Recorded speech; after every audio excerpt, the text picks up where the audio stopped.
It's 1899, and there's chaos in Europe, and some of the police hounds are on the run. Turns out they're on the run from a modified Mark IV tank. It's 1899, so 5-0 doesn't really recognize the contraption. One of them's dumb enough to recreate Tiananmen Square Tank Man, and ends up the same way. The other cops try to beat the tank into submission, but come on. The tank plows effortlessly through the bank and its several walls. It finally and perfectly stops at a vault. Then the cop finally catches up on foot. They're just in time to witness the tank's fireworks. Then some soldiers come out of it, game-ending police. The aristocratic-looking dude steals a painting, not solid gold blocks. Later, that same aristocratic villain strikes an airship hangar and fires a wire-guided bazooka to destroy the rest of the airships. This attack causes panic and tension between Germany and Britain. A month later, in Kenya, some bowler hat guy arrives on horses at a prestigious mansion. He's then asking to meet some dude named Alan Quartermain, the head honcho of this movie, but meets this old guy instead. The bowler hat guy introduces himself as Sanderson Reed, and he represents the UK government, stating that the Empire needs him. That's until the real Alan Quartermain asks if he needs the Empire. Then Nigel, the old coot, toddles off. Sandy here basically needs him to lead some diesel punk Avengers team, and it seems like Sanderson's ticked off that Alan lacks some patriotism. That's until he shouts, "God save the Queen." God save the Queen. And everyone follows. Then Alan says that he's not the man he once was. Then some more thrill seekers arrive to look for Alan. Those men and McCree start a shootout with Alan and Sanderson. This is going to take a while thanks to their automatic rifles and armor platings. Well, Alan lets loose his super shotgun and picks them off one by one, even trapping one of them in a nightstand. Alan gets nailed to the wall by throwing knives, but he slaps off the would-be stabber. Then he game ends the table man to the helm of good old Britannia. The last goon escapes, but don't fret, cause Matilda's here. And so is some ticking box. But who cares about that, cause Alan's a natural shot. He only wounded him. And comes to confront that last goon, but he swallows some Tide Pods and it's game over. Sanderson tells him that the war will affect everyone, including this land, and that house that just blew up. Alan agrees, and he's in. Off to Her Majesty's country a month later, Alan arrives at some building where they take a long walk, going down to the building's basement. They finally reach some hidden library where an infamous gentleman named M introduces him to the idea of the League of Extraordinary Gentlemen. Basically, Fury talking to Stark. Later, Captain Nemo shows up to their latest shindig as he and Alan have a little spat. Rumor has it that you're a pirate. M diverts their attention to the true mastermind behind the recent attacks, the Phantom of the not opera. He said he just wants money and uses kidnapped scientists to make those advanced weapons. Europe's world leaders will have a big secret meeting in Venice, in which Alan and a team of 6 will have to stop Phantom if he attacks the meeting in 4 days. Enter Rodney Skinner, the translucent of this team. He tells the gang that he can't turn visible. I thought invisibility would be a boon to my work. Which is right on cue, cause Mrs. Wilhelmina Harker makes herself visible and present during this meeting. The 4 men are sent off to do their mission, Kicking us out already? with Nemo introducing the latest and greatest invention, the automobile. He says it's the future, but I doubt that. Ishmael, Nemo's first mate, welcomes them inside the car. They drive off, but some Redditor with a fedora is spying on them. Inside the car, they're already making great company. I lied about that statement cause they're already beginning to bicker. Shut up. The car arrives at some nearby town at the docks, where they arrive at some house that introduces Dorian Gray. Dorian says that he's not interested, but just as he's about to shut that door, it seems that him and Mina are a little familiar with each other, so he lets the team in. You're missing a picture, Mr. Gray. Dorian leads him into a big study area, where the captain asks what's so good about recruiting Mr. Dorian. He responds with experience. Alan supports this by saying that he was lectured by him before. Now, before we can process whatever that means, Fedora boys load up their guns and the mastermind introduces himself. It's the Phantom. He offers one last chance for the League to join him in his global conquest. Phantom kicks Alan's discarded gun off, but one of the goons opens fire on his own and chaos breaks loose. The League picks off these guys one by one while Phantom retreats. The traitorous goon and Alan are in a hot pursuit of Phantom, while Dorian is shot like Swiss cheese. Doesn't faze him a bit, carving right through that unlucky guy. Before biting the dust, he sees Dorian healing from his gunshot wounds. The traitorous goon, who seems to be at Alan's side, goes after the running Phantom, but he gets gets away. Things begin to settle down, but this bloke just got his shank license. He holds Mina at knife point, but the tables turn because she's quite the man-eater. Special Agent Sawyer is intrigued by this violent display as he introduces himself. He tailed them here to join the gents, but Dorian declines his entry because the thrill of battle just gets him off, so they're full. Too bad Alan has a hard-on for Winchester rifles, so that rifle buys his way in. You're in. They discuss their plan for Paris. Then Alan brings up what happened to Mina back there, so it's backstory time. Basically, for those into Bram Stoker, you know what happened to Mina. None of that sparkle crap. After that somewhat predictable story, Nemo introduces his neat little toy, the Nodulus. The next stop is Paris. Diving into Paris, Alan and Sawyer already chasing their own version of Hulk. Only this one wears a top hat. They try to reroute the big debonair ape with bullets. Then they finally snare Mr. Hyde. He's dragged into the submarine, where his constant rumblings catch the attention of the rest of the league residing in there. Seems that the staff are having trouble restraining this big himbo, as he's throwing men left and right. Alan tries to calm him down with the promise of being granted amnesty for his rampage by utilizing his destructive services. He calms down, up until he smells Sawyer's fear. Stage of fear! Dorian likes his parlor tricks, so he shows his next one, which is turning back into wimpy old Dr. Jekyll. With that, the League is set. The League is set. They're off to Paris using the great strides of the Nodulus. Later, Sawyer oogles at Mina, but Alan tells him that she's out of his league, totally pun intended. Sawyer blows that off and goes after her anyways, but he gets shot down faster than you can say. The solar panels are fully charged. That's what Nemo just said, cause the sub's gonna dive in a few. Nemo says that the plans Phantom stole are blueprints for Venice, meaning he might strike by sea.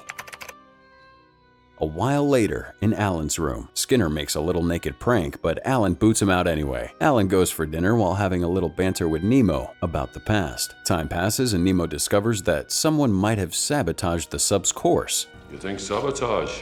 While Alan gets to the surface of the sub and practices his aim, Sawyer approaches him, asking why he joined the League. In the past, he went on a crucial mission for the Brits, and he got his son killed. I think he might still be bitter about it. Grievances aside, Alan offers to teach Sawyer how to shoot like a real good mutty bloke, probably still projecting his son. He tells him to aim and take all the time he needs, and not fire like he was in school. But he misses. Close, but no cigar. So they fire another target, but he accidentally pisses Alan off when asking about his son. Now that was a bullseye.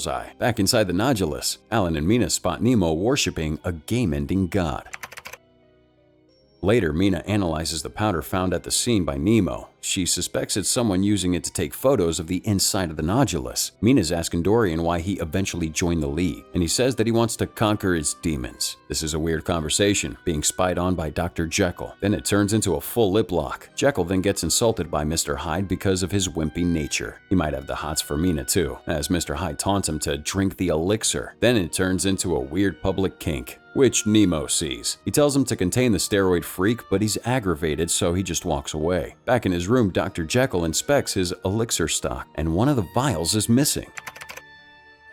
Nemo discusses to Alan and Sawyer how Phantom is planning to sink all of Venice and start a world war. Dr. Jekyll suddenly comes in to warn everyone that Skinner might have allegedly taken one of the vials from him.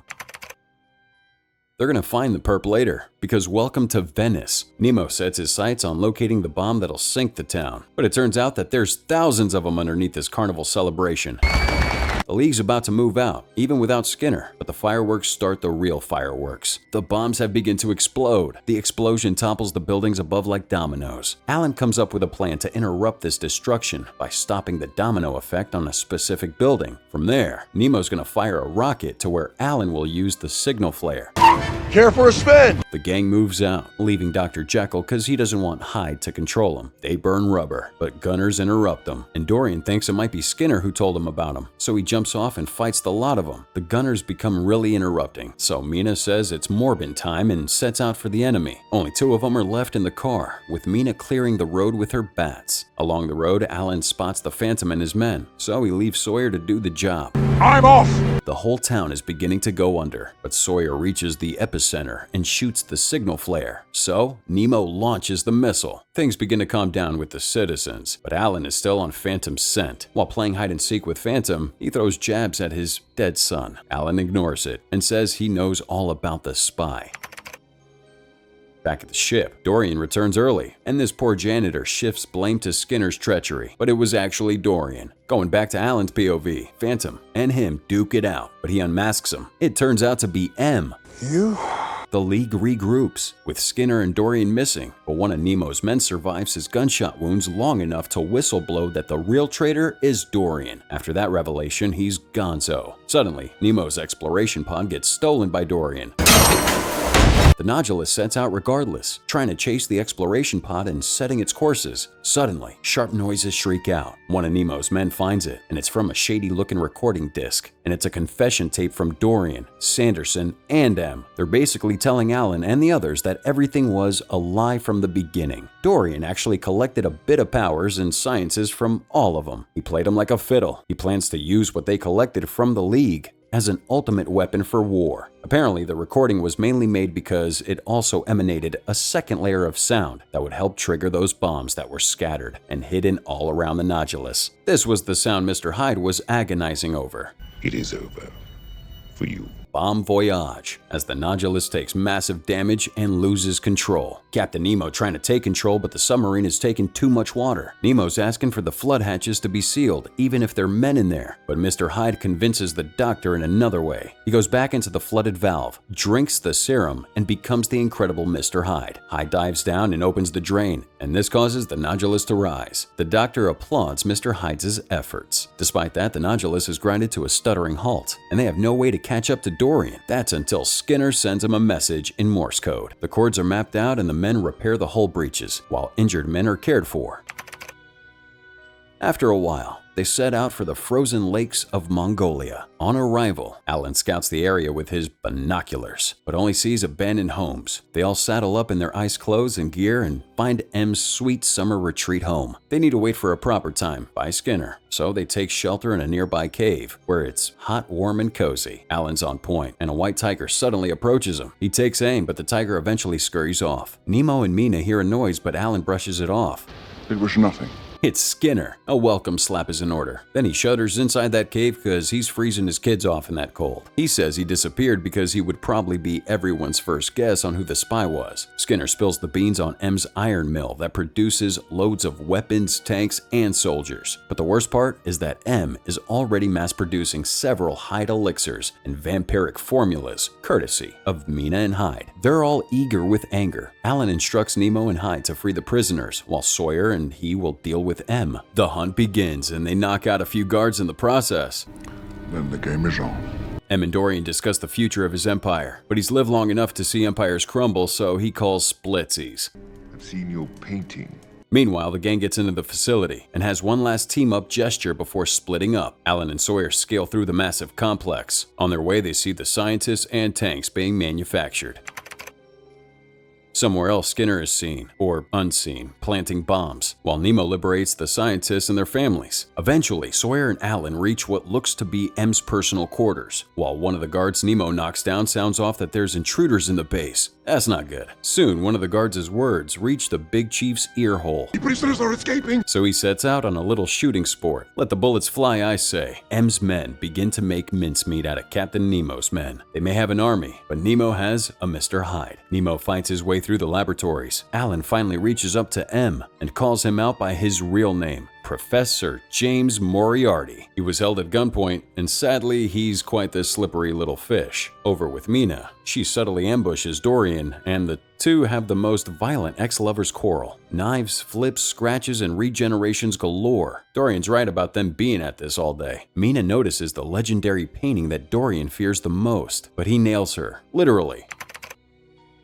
At a nearby corridor, Professor James is on the run from Sawyer and Alan, but one of them bumps into a familiar invisible bloke. It's Skinner. Oh wait, I lied again. It's one of Professor James's underlings that have already taken the invisibility serum. He gets into a CSGO knife fight with Sawyer. Too bad the fake Skinner is sly. So then comes another fully armored soldier with a flamethrower. Sawyer seems to be in deep waters, or deep fires here, but the real Skinner sneaks up behind the flame-totting soldier and stabs his gas pack, causing him to blow up. That explosion puts a little on Skinner's skin though. Mr. Hyde is seen evacuating the scientists and their families, but then he encounters one of Professor James's men. He gives him and his men a good old fist bump and flies off. Too bad he lands near the laboratory, and that puts him near the bootleg elixir. Of course, he drinks the whole vial, which Dr. Hyde remarks to be quite dangerous.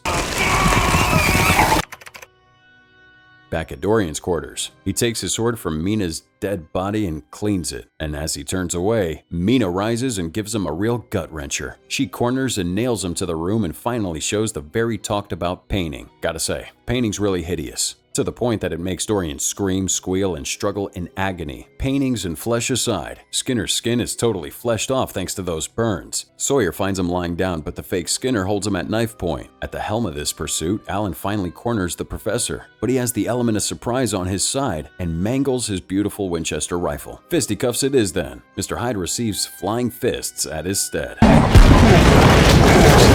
He calls out for Nemo's help, only to see Hyde beaten by one of James's men that have been horribly disfigured and roided by the elixir. All this fighting got Nemo to help with his quick slicing, but the red brood is just too much. Hyde remarks that he's burned through the formula too much, so he'll change back soon. On the other end, Alan has the chains on James, but he breaks free and heavy fists are thrown. For Hyde though, his formula's done and he changes back. The red brute corners him. Alan has James cornered and spots one of Skinner's dynamite. As Alan and the red brute take their last blow, the dynamites take their first and only blows. The explosion blows the entire iron mill to kingdom come. So much so, Nemo and the doctor escape while the red brute is buried alive. As Alan holds James at gunpoint, he uses some villainous monologue and upholds his old phantom mask, which Alan sees the reflection of Sawyer and shoots the guard off of him. This leaves Alan to be shanked though, and James flees. Sawyer's left to pick up the last lesson from Alan to take his time. With enough patience, his bullet catches James. Proud in victory, Sawyer's left in defeat after he sees Alan succumb to his wounds. Sometime later, Alan's buried alongside his son somewhere in Africa. The rest of the League lament his passing, saying their final goodbyes. Nemo invites him out to set for the world. His rifle is left in his grave, while some witch doctor goes by and does his old mumbo-jumbo. So thanks for chilling with us on this one. What'd you think about this nautically stunning movie? Let us know in those comments below with the hashtag #CinemaRecap. This was The League of Extraordinary Gentlemen by 20th Century Fox, starring Sean Connery, Shane West, and Nasruddin Shah. Until that next world-saving mission, farewell.